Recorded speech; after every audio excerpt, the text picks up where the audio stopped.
Mukama Katonda tumwebaza kubanga akyatuwadde obulamu, ompulira kubanga Mukama akuwadde obulamu, era ondaba kubanga Mukama akuwadde obulamu. Ekyo tukimwebaliza oyo atukuuma.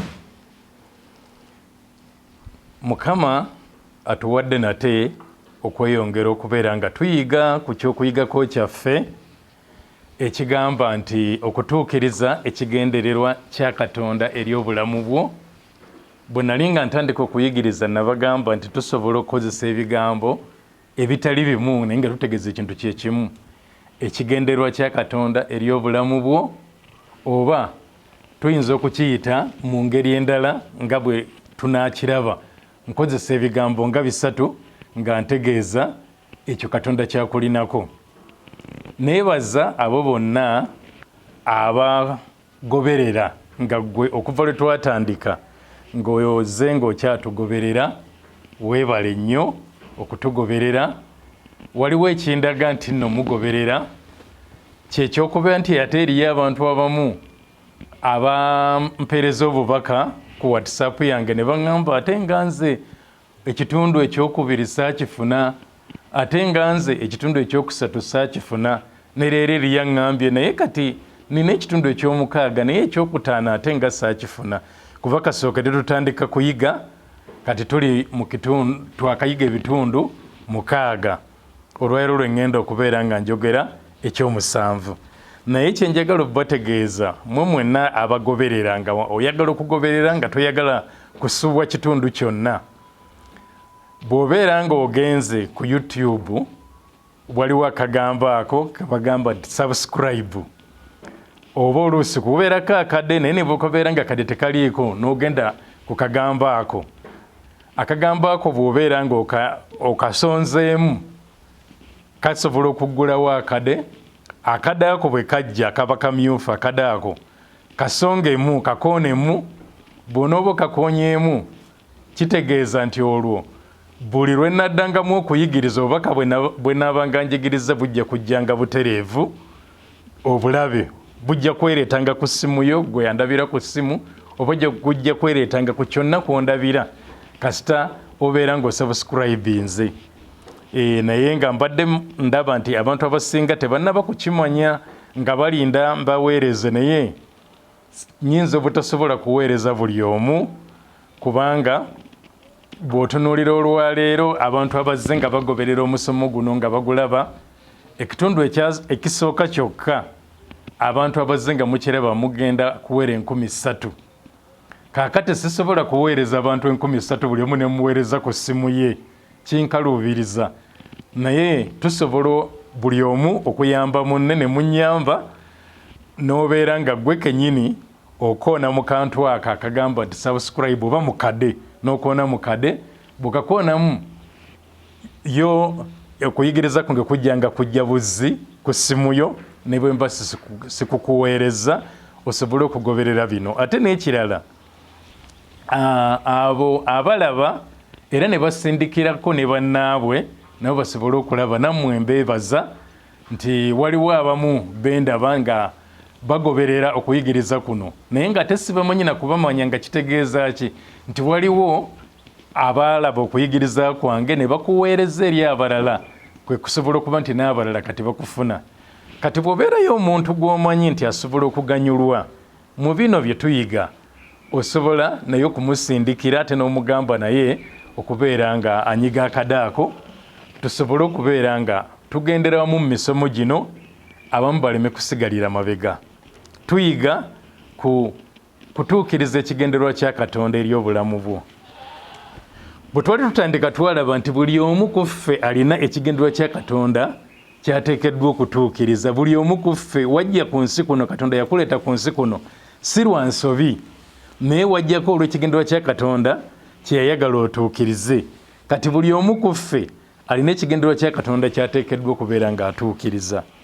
Era twalaba nti okusobola okutuukiriza ekigendererwa ekyo nina okukizuula.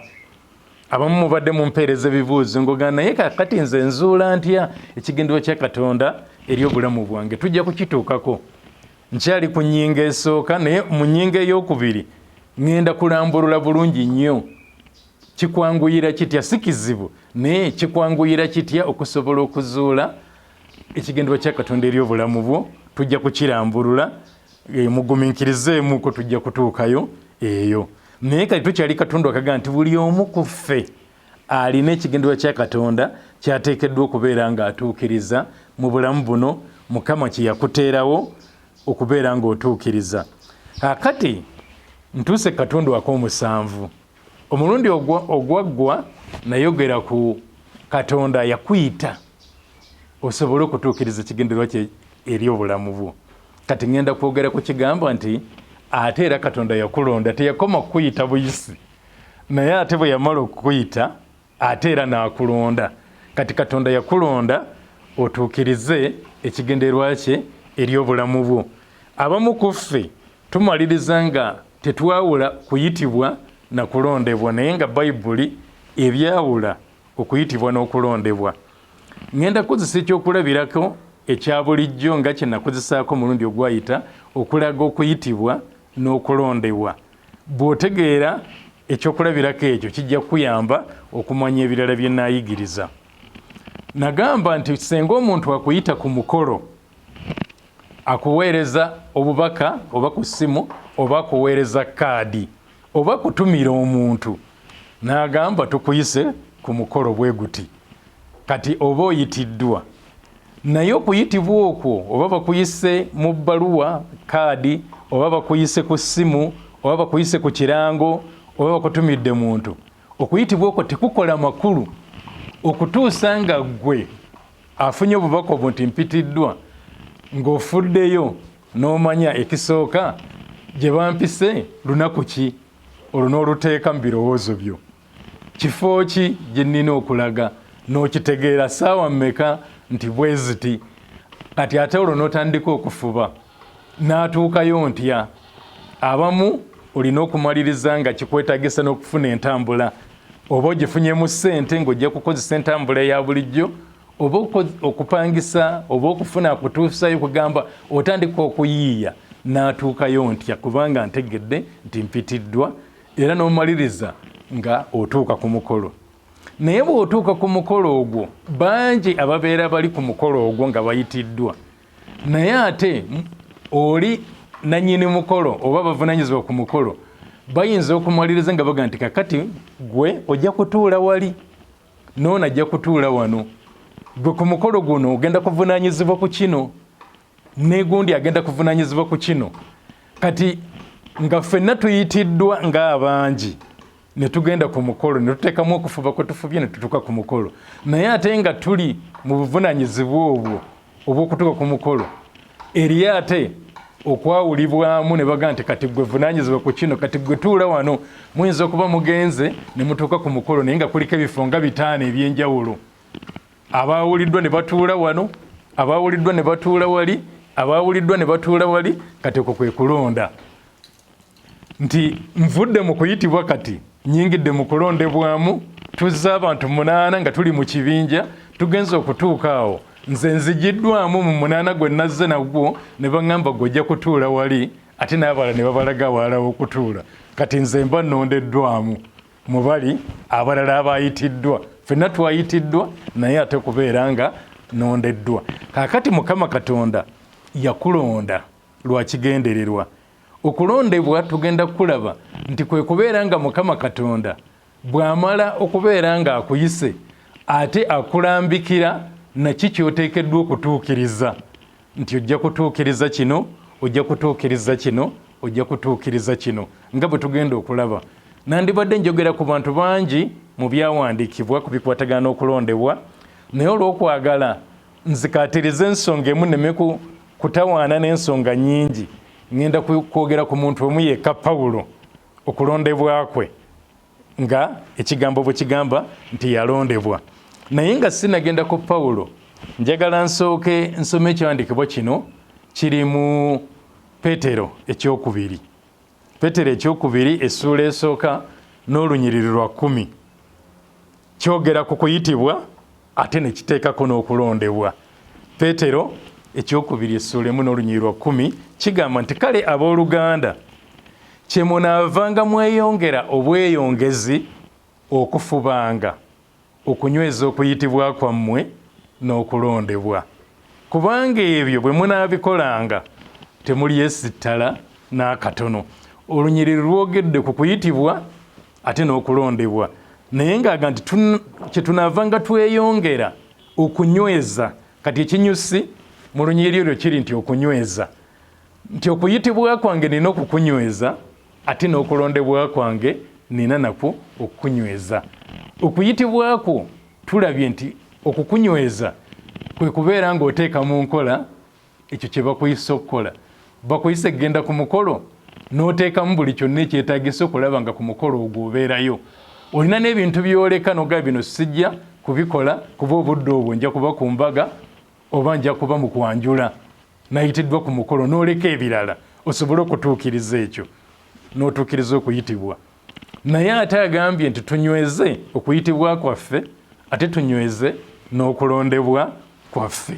Kati okulondebwa kwe kunti ntuuse ku mukolo nti gwakwanjula nti oli nakkuba akaama awo ku mukolo nagga nti akati munnange nga bwezzi ku mukolo nti mwamugenda okwaniriza abagenyi, bwe banaabayisa abako okugenda munda gwojja kugenda ojja kubuuliza mu baataata, gwojja okubuuza. Kati olwo mba nnondeddwa ate mu balala abayitiddwa n'empeebwa obuvunanyizibwa obw'enjawulo obusukka ku bw'abalala.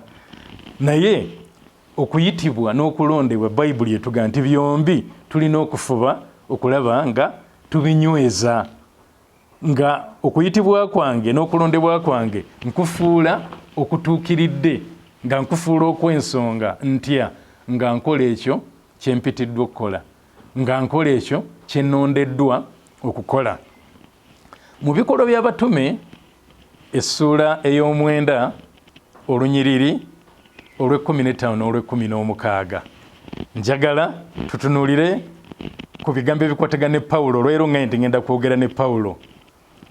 Pawulo ng'akanga ng'ayigganya abagoberezi ba Kristo, n'afuna n'obuyinza, aweereddwa obuyinza n'amabaluwa agamukkiriza okunoonya buli yenna akkiririza mu Kristo amusinkane gy'amusinkanye, amuwalule, amutwale, amubonereze nga bw'anaasobola. Kati ng'ali mu mutendera ogwo, ali ku lugendo olwo olumutwala. Tumanyi ekyabaawo mu ssuula ey'omwenda ey'ebikolwa by'abatume, Mukama waffe n'amusinkana, ava ku nsolo gye yali atambulirako n'agwa wansi ku ttaka, n'amaliriza ng'amaaso ge gazibye. Era bwe gaziba ne bamukwata ku mukono ne bamutwala gye yabeera.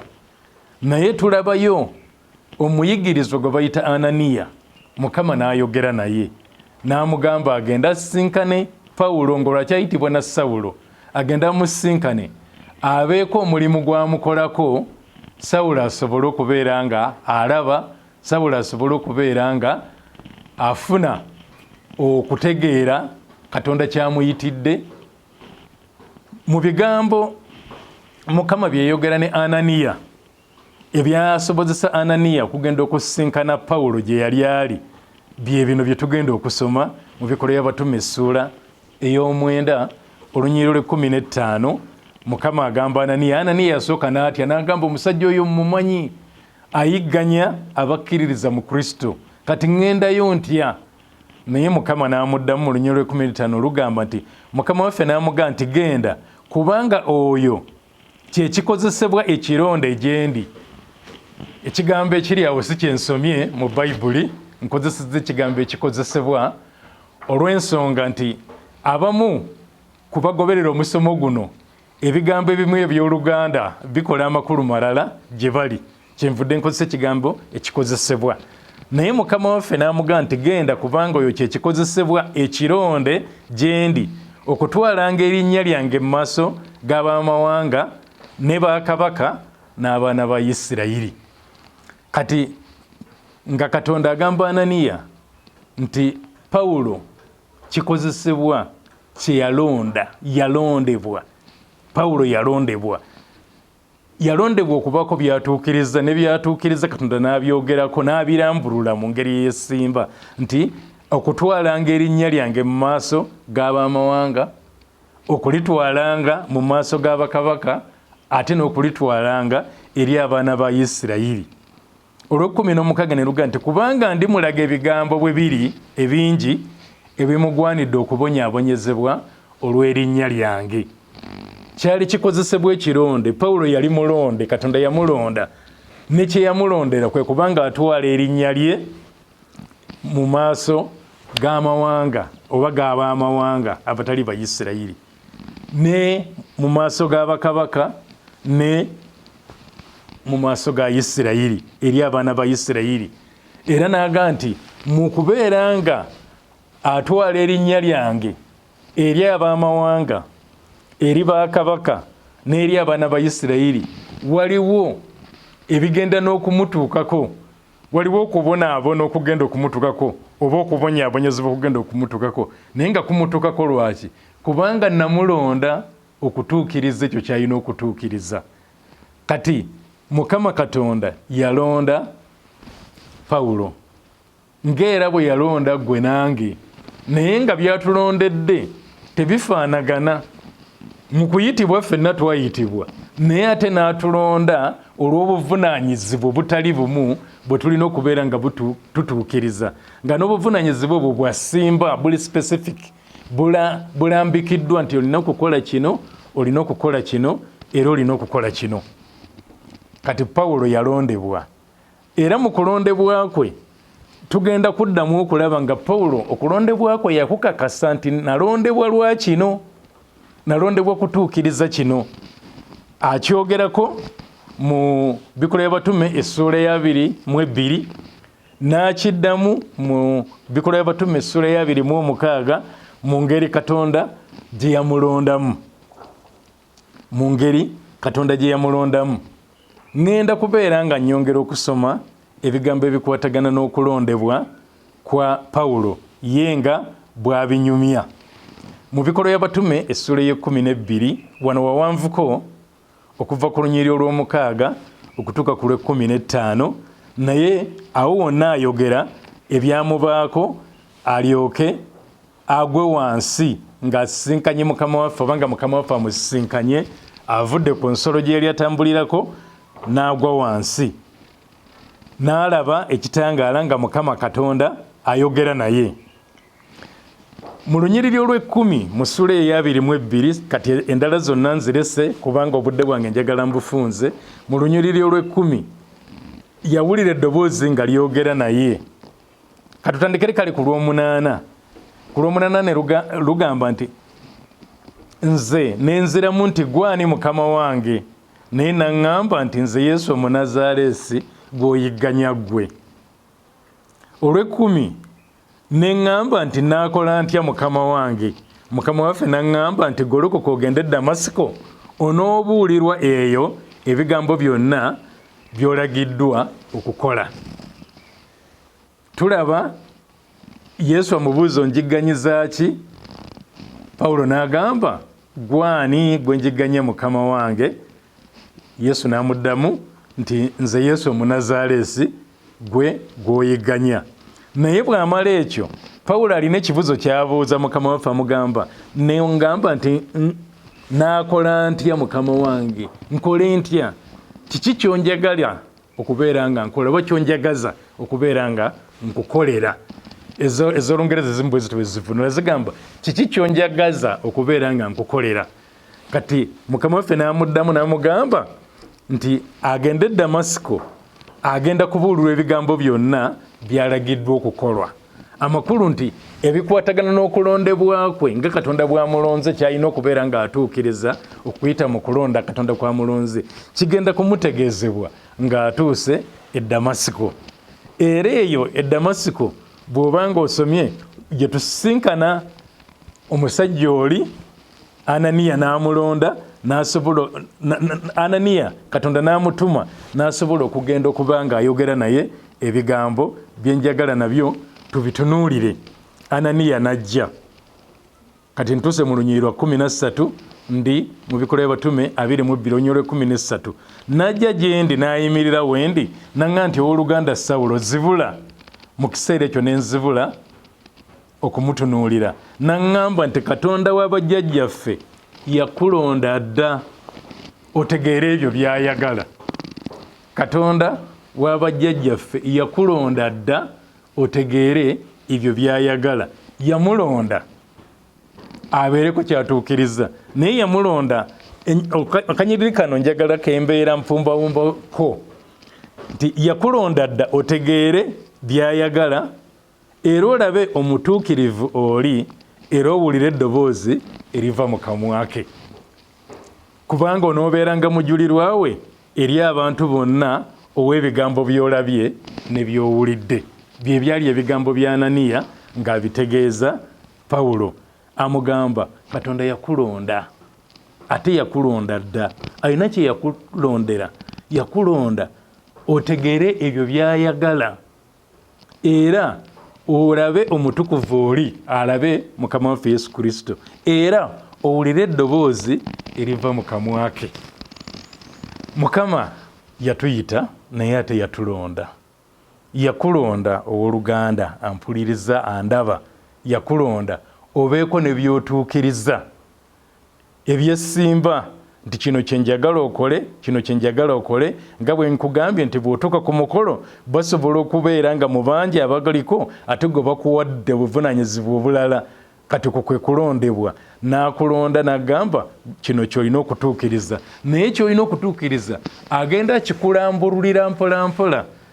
Temulowooza nti nno Ananiya bw'agamba Pawulo bw'ati nti Mukama yakulonda otegeere byayagala, nti olwo Pawulo lwabitegedde byonna abimazeeyo, naye kitegeeza nti Mukama amutegeezeza nti nja kugenda nga ngaziya bye njagala gy'oli obitegeere, olabe omutuukirivu era owulire eddoboozi eriva mu kamwa ke. Pawulo yagendanga yeeyongera okuwulira eddoboozi lya Mukama n'okutuukiriza ebyo okuyita mu kulonda Katonda kwe yamulonda. Mukama yakulonda osobole okubeera ng'otuukiriza ebyo byayagala, otuukirize enteekateeka ye. Yakuyita mu bangi ate n'okukulonda n'akulondayo osobole okutuukiriza. Walondebwa kutuukiriza ekyo Katonda kye yayagala otuukirize. Mu nsula ya 26 Bikolwa y'Abatume okuva ku lunyiriri olw'15 n'olw'19 era Pawulo addamu n'akkaatiriza ebigambo by'okulondebwa kwe. Naye nina ke njagala tubeerengako tetukalekaayo. Bwe yamala okutegeera okulondebwa kwe nga bwe kuli, Pawulo yali wanayogera ne Kabaka Agripa mu ssuula eno eya 26 Bikolwa y'Abatume, mu ssuula eyo olunyiri olw'16, ssuula 26 olunyiri lwa 16, agamba Kabaka Agripa nti yagambibwa nti naye golokoka oyimiire ku bigere ebyo, kyenvudde nkulabikira nkulonde obeere ng'omuweereza era omujulirwa w'ebyo mwondabidde era ow'ebyo mwe nnaakulabikiranga. Amugamba nti nkulabikidde nkulonde. Mukama atulabikira n'atulonda, n'akulonda olw'obuvunaanyizibwa butali bumu. Kati Pawulo yalondebwa okubeera omuweereza wa Mukama ng'agenda kubeera mujulirwa ow'ebyo Mukama mwamulabikira. Mukama byalaga gy'ali ng'alina okubijulira eri abalala. Kati olunyiri lw'19 lwensemba nalwo, mu lunyiri lw'19 Pawulo ategeeza Kabaka Agripa nti ebyo Katonda bye yali amutegeezezza, enteekateeka Katonda gye yali amulinako, Pawulo agiwumbawumbako ng'agiyita okwolesebwa okwava mu ggulu. Okwolesebwa okwava mu ggulu. Aga nti kale Kabaka Agripa saalema kugondera okwolesebwa okwo okwava mu ggulu. Ng'ekigambo kino okwolesebwa nga Pawulo bwe yakikozesa wano tekitegeeza okubeerako kyolaba ng'olimiridde awo oba ng'osibiridde oba ng'olaba ekintu, naye okwolesebwa mu ngeri gy'akikozesamu yali ategeeza enteekateeka Katonda gye yali amulinako gye yayita okwolesebwa. Nti Kabaka Agripa bwe namala okutegeera nti Mukama annonze okubeera omujulirwa w'ebyo mwanandabikiranga ne mwe mulabidde, nali siyinza kujeemera ntegeka ya Katonda, nagigondera. Nagondera okwolesebwa okwava mu ggulu, nagondera entegeka Katonda gye yali anninako nembeera nga nfuba okulaba nga ngituukiriza. Kati naawe nange kitukakatako, onaagondera entegeka ya Katonda gy'akulinako, onaagondera okwolesebwa okwo okwava mu ggulu, oba onaakujeemera. Naye twalaba nti bwe nkugondera ne nkukola ne nkutuukiriza ngenda kuweebwa empeera, naye ate bwe njeema ne sikutuukiriza ngenda kubonerezebwa. Kitugwanidde tugondere okwolesebwa okwo kuva mu ggulu oba entegeka Mukama gy'atulinako nga bassekinnoomu. Mukama abakole bulungi. Amiina era amiina.